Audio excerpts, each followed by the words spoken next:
So hello, what's up mga ka-lifestyle, magandang araw sa atin at welcome back again sa ating channel, Marky Lifestyle. So for today's video, let's talk about online living application.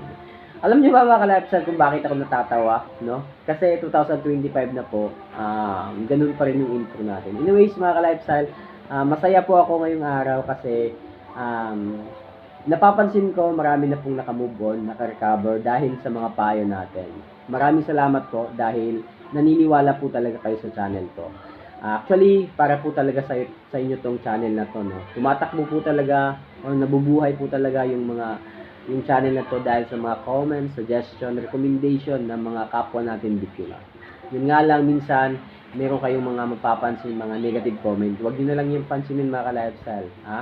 Kasi mga basher po natin yan, ng mga kapwa content creator na wala nang ginawa kundi manita, gumawa ng mga negative comment, no?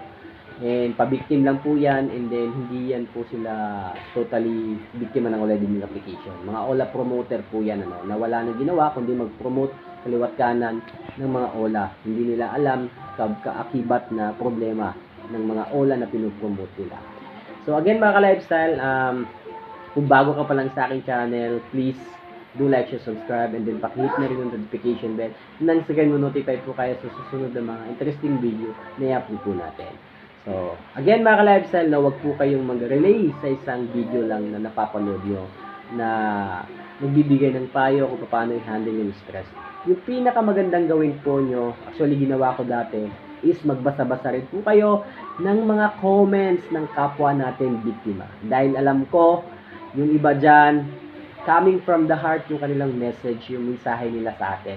Yung mga in-experience nila, shinare din nila kung paano nila hinandle yung stress, no, sa kanilang mga problema about online living application. Very authentic, very malaking naitutulong po ng mga comments ng kapwa natin biktima. Doon din po ako nagre-relay, no, pinag-aaralan ko rin po ng mabuti aside dun sa mga experience ko. Yun po yung pinakamagandang gawin nyo mga ka-lifestyle. Para this 2025, totally free na kayo, totally recover na kayo, nakamove on na kayo, no, sa dala ng mga problema ng online living application na yan. Kahit madagdagan pa yung mga OLA, bagong OLA, basta alam nyo na yung gagawin nyo, okay na po yan mga ka-lifestyle, no? So again, this coming 2025, I hope mga ka-lifestyle, yung mga maraming complaint na mga online living application, sana po ma-shutdown na po yan, no? Again, yung mga nagda-draft name ng mga online living application sa comment section ng mga videos natin, okay lang po yan, walang problema dyan, no? Kahit anong OLA po yung sabihin nyo mga ka-lifestyle, as long as kung hindi naman kayo hinaras, malamang yung ibang biktima is hinaras, ganun pa rin po yan. Marami pa rin complaint yan sa NBI, sa barangay dahil tinatakot, pinagbabantaan yung kanilang security, no? Kahit legit pa yung online living application na yan mga ka-lifestyle, whether you like it or not, maraming complaint po yan. So, huwag po kayong matakot, huwag po kayong mataranta, no? 2025 na po, atin po tong taong to mga ka-lifestyle. Maniwala kayo sa hindi, mayroong darating na good news about sa mga OLA na mga sobrang haras, no? Again, kahit sikat pa na OLA na yan, may panahon din yan, ano? May panahon din yan. Maniwala kayo sa hindi. Ang gawin po natin, laban lang po tayo. Actually, tama po yung mga nababasa yung magagandang comments coming from different OLA victims. Like for example, yung nabasa ko na madalas kong mabasa talaga galing sa mga biktima ng online living application, yung sinasabi na pag pinost kayo sa social media, huwag din nang bayaran. Tama po yan mga ka-lifestyle. Huwag nang bayaran yan mga ka-lifestyle. After pamamahiya nila, mga kahihiyang ginawa, babayaran nyo pa yan.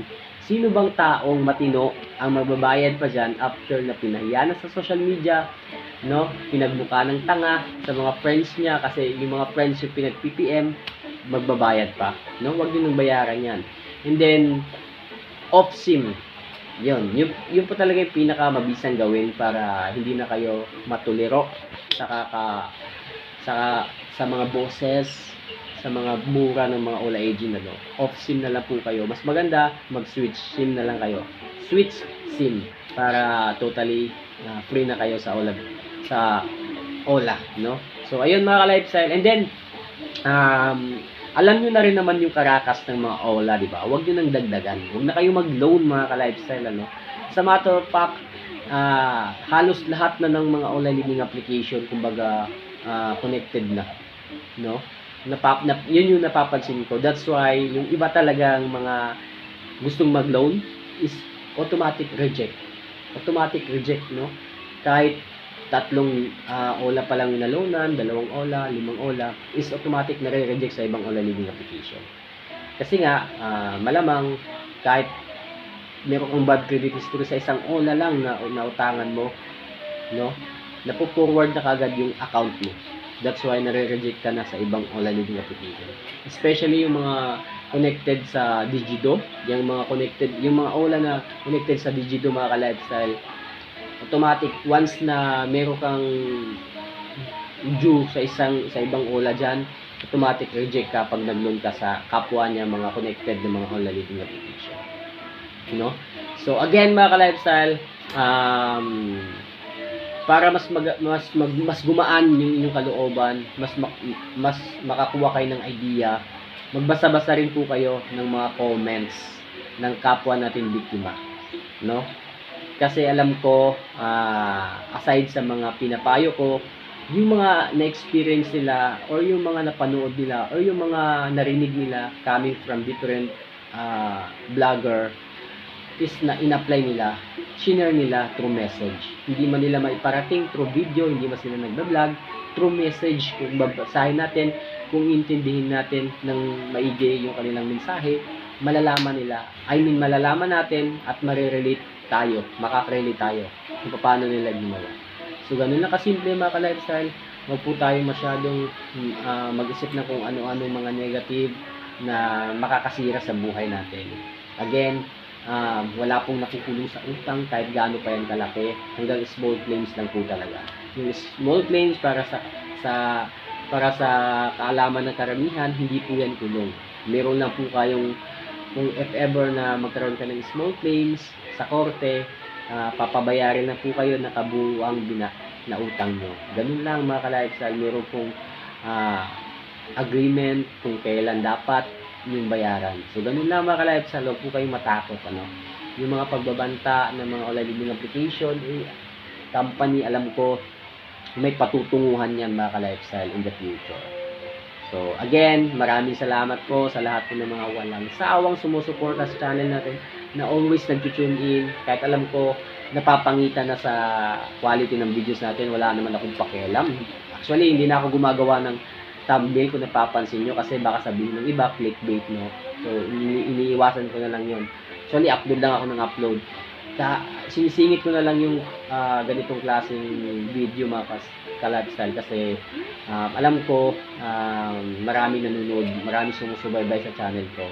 Kahit hectic yung schedule natin, meron tayong trabaho, meron tayong konting business, nag-aalaga pa tayo ng mga bata, sinisingit ko na lang po to for the sake of yung mga biktima talaga na alam kong umaasa sa atin kung ano yung papayo natin. And then pasensya na po dun sa mga nagre-reach out through messenger, ano, na hindi ko masyadong nasasagot, nagre-replyan.